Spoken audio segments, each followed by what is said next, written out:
Bonjour à tous, je m'appelle Sahar Lahabi et je suis sophrologue depuis 10 ans.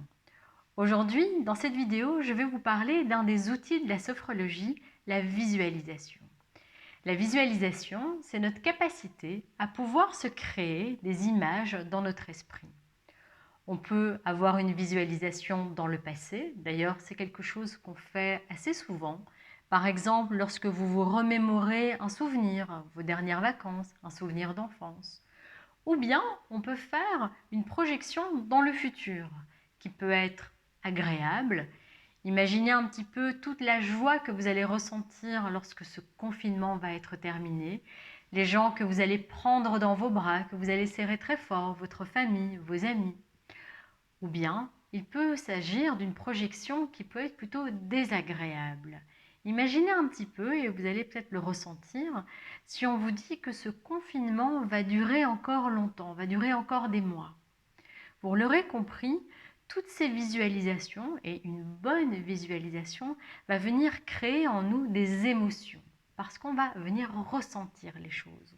On va utiliser pour cela tous nos sens, notre vue, notre ouïe, notre odorat, peut-être le goût, mais surtout le kinesthésique, c'est-à-dire ressentir corporellement tout ce qu'on vit durant cette visualisation, qu'elle soit dans le passé ou dans le futur.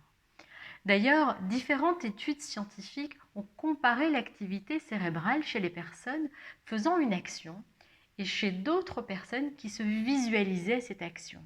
Et vous savez, ce qui est incroyable, c'est que l'activité est quasi identique dans les deux cas, qu'on se visualise quelque chose ou qu'on la fasse en réalité.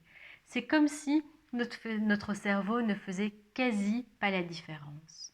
Par contre, quelque chose de très important pour une bonne visualisation, c'est qu'elle soit sous votre contrôle.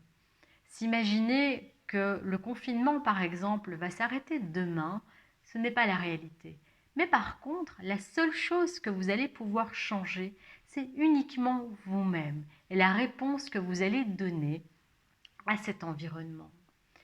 Dans les prochaines vidéos, je vous expliquerai concrètement comment faire une bonne visualisation. Mais d'ici là, je vous invite à vous laisser imaginer tout ce que vous avez envie d'imaginer. À très bientôt.